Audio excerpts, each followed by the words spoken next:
Hi అండి, అందరికీ నమస్కారం. నేను మీ కృష్ణ. ముందుగా ఈ వీడియోని లైక్ చేసి హైప్ చేయండి.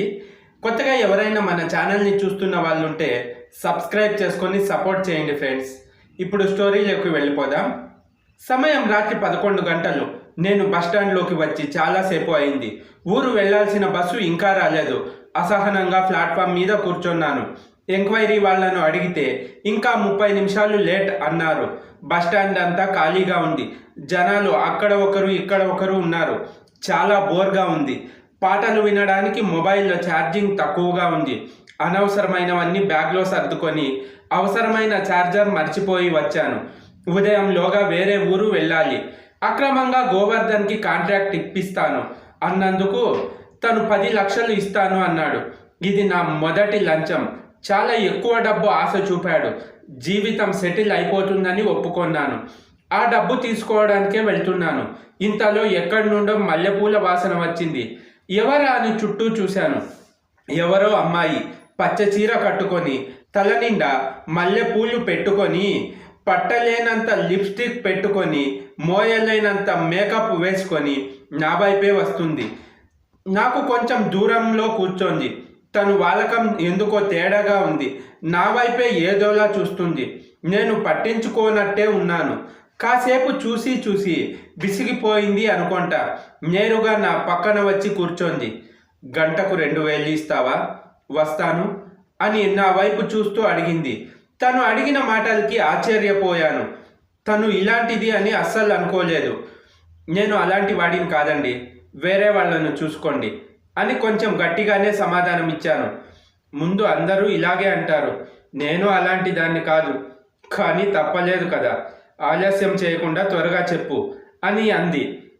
నాకు పెళ్ళి అయిపోయింది. నేను నిజంగా అలాంటి వాడిని కాదు. దయచేసి నన్ను వదిలేయండి ఘాటుగా చెప్పాను ఈసారి. నా మాటలతో తన కళ్ళల్లో అసంతృప్తి కనిపించింది. ఏమైంది, చిరాగ్గా ఉన్నారు అన్నాను. సాయంత్రం నుండి తిరుగుతున్నాను. ఒక్క గిరాకీ కూడా తగలట్లేదు. చిరాకుగాక ఇంకేంటి మరి అంది ఆ అమ్మాయి. ఎందుకో తన గురించి తెలుసుకోవాలి అనిపించింది. ఏదో ఒక మాట కలపాలని అనిపించింది. మామూలుగా రోజుకి ఎంత సంపాదిస్తారు? కుతూహలంగా అడిగాను. బాగా బేరాలు తగిలితే 8 నుంచి 10,000, ఒక్కోసారి 1000 కూడా రావు అంది ఆ అమ్మాయి.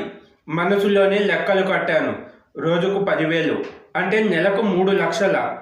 నా జీతం కంటే చాలా ఎక్కువే అనుకున్నాను. ఏంటి లెక్కలు కడుతున్నావా? ఎంత తేలింది? నా మొహం చూసి నేను ఆలోచిస్తున్నాను అని అర్థమయ్యి అడిగింది ఆ అమ్మాయి. 3 లక్షలు అని చెప్పాను. నిజంగా నాకు అంత డబ్బు వస్తే ఈ పని ఎందుకు చేస్తా? ప్రశాంతంగా వడ్డీకి ఇచ్చి కూర్చొని తింటాను కదా. మా దగ్గరికి వచ్చే కొంతమంది పనయ్యాక డబ్బులు ఇవ్వకుండా పోతారు. మిగిలిన వారు సగం డబ్బులు ఇచ్చి వెళ్ళిపోతారు. చివరకు రోజుకు మాకు వండుకోవడానికి తినడానికి మాత్రమే మిగులుతుంది అని అంది ఆ అమ్మాయి. ఇంతలో మా వైపు ఒక కానిస్టేబుల్ రావడం గమనించాను. చూస్తుంటే తనతో నన్ను చూసి కేసు బుక్ చేస్తాడేమో అని భయంగా ఉంది. తను మాత్రం అవేవి పట్టనట్టు కూర్చోంది. నాకేమో గుండె దడ పెరిగింది. తనకు దూరంగా జరిగాను. తనని చూసి ఎంతో నిజాయితీ గల ఆఫీసర్ అనుకున్నా. కానీ నా అంచనా తప్పని నిరూపిస్తూ తన వైపు తిరిగి, ఏంటే నిన్న కూడా మామూలు ఎగ్గొట్టావు అని అన్నాడు ఆ కానిస్టేబుల్. అసలు డబ్బులే లేవు సారు. సరైన బేరం తగలక 2 రోజులైంది బ్రతిమిలాడుతూ చెప్పింది ఆ అమ్మాయి. ఇస్తావా లేక ఏదో కేసు పెట్టి లోపలికి తోయమంటావా అన్నాడు ఆ కానిస్టేబుల్. అంత పని వద్దులేండి సారు, ఇదిగో తీసుకోండి అంటూ ఒక 2,000 ఇచ్చింది. అది చూడగానే ఆ పోలీస్ మొహం దీపావళి మతాబుల్లా వెలిగిపోయింది. నా వైపు తిరిగి ఒక ఉచిత సలహా విసిరాడు. మంచి సరుకు సార్, మిస్ చేసుకోకండి అని తను ఇచ్చిన డబ్బు జోబులో పెట్టుకొని విజిల్ వేస్తూ వెళ్ళిపోయాడు. చూసావా, మధ్య మధ్యలో వీళ్లకు కూడా దక్షిణ వేయాలి. అవును, నేను పెద్దగా చదువుకోలేదు. ఒక చిన్న ప్రశ్న అడుగుతాను, చెప్పు. నేను శరీరాన్ని అమ్ముకుంటా కాబట్టి వేసి అంటారు.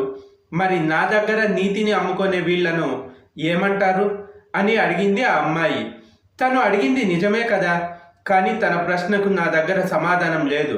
అవును, మీరు ఇలాంటివన్నీ చేయడానికి సిగ్గుగా అనిపించలేదా అన్న నా మాటలకి, నాకెందుకు సిగ్గు? ఎవరిని చూసి సిగ్గుపడాలి? నా దగ్గరకు వచ్చే వాళ్లకు లేని సిగ్గు నాకెందుకు? అయినా కూని చేసేవాళ్ళు, అమ్మాయిలను ఘోరంగా రేప్ చేసి చంపేసేవాళ్ళు, లక్షల కోట్లు దోచుకునే వాళ్ళు, జీతం వస్తున్న టేబుల్ కింద చేయి పెట్టి లంచాలు తీసుకునే వాళ్ళు, ఇలా అందరితో పోలిస్తే నేను చాలా నయం. వాళ్ళే ధైర్యంగా తిరుగుతున్నప్పుడు నేనెందుకు సిగ్గుతో తలవంచుకోవాలి? నేనెందుకు సిగ్గుపడాలి? అంది ఆ అమ్మాయి. తను చెప్పినవన్నీ విన్న తర్వాత తన మీద నా అభిప్రాయం మారింది. అవును, తను చెప్పిన ప్రతి మాట నిజమే. తన కాళ్ళ మీద తాను నిలబడే శక్తి ఉండి కూడా వేరొకరిని పీల్చుకు తినే నాలాంటి మనుషుల కన్నా వీళ్ళు నయమే అనిపించింది. అయినా ఇలా చీకట్లో బయట తిరగడానికి మీకు భయం లేదా అన్న నా మాటలకి, ఎందుకు భయం? అయినా అర్ధరాత్రి 12 గంటలకు ఆడది ఒంటరిగా తిరిగినప్పుడే మనకు నిజమైన స్వతంత్రం అన్నారు. అలా మేము తప్ప ఇంకెవరైనా అమ్మాయి తిరిగే అవకాశం ఉందా? ఈ సమాజంలో పట్టపగలే తోడేళ్లులాగా మీద పడుతున్నారు. ఇంకా అర్ధరాత్రి వదులుతారా అని అంది ఆ అమ్మాయి.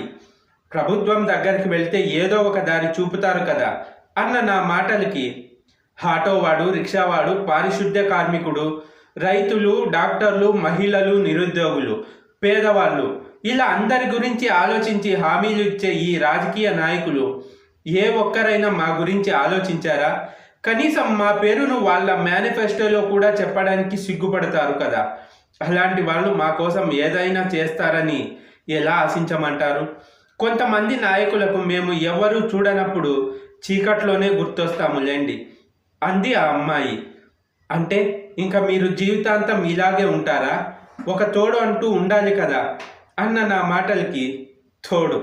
ఇందాక పోలీస్ దగ్గర వచ్చినప్పుడు మీరు ఏమీ చేయకపోయినా ఎందుకు దూరంగా జరిగారు?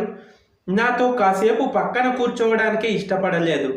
మమ్మల్ని మనుషులుగానే గుర్తించని ఈ సమాజం ఇక తోడు ఎక్కడిది అని బాధపడుతూ చెప్పింది. అయినా మీరు ఇలా ఎందుకు మారారు అన్న నా ప్రశ్నకి, నాకేమైనా సరదానా ఇలా అవ్వడం? నేను ఎవరికి పుట్టానో తెలీదు. ఏ తల్లికి బరువయ్యానో, ఏ తండ్రికి అడ్డయ్యానో పుట్టగానే చెత్తబుట్టలో పడేశారు. చాలా ఏళ్ళు అడుక్కొనే బ్రతికాను. ఒక పెద్ద ఆయన ప్రేమతో దగ్గరికి తీసుకొని అన్నం పెట్టాడు.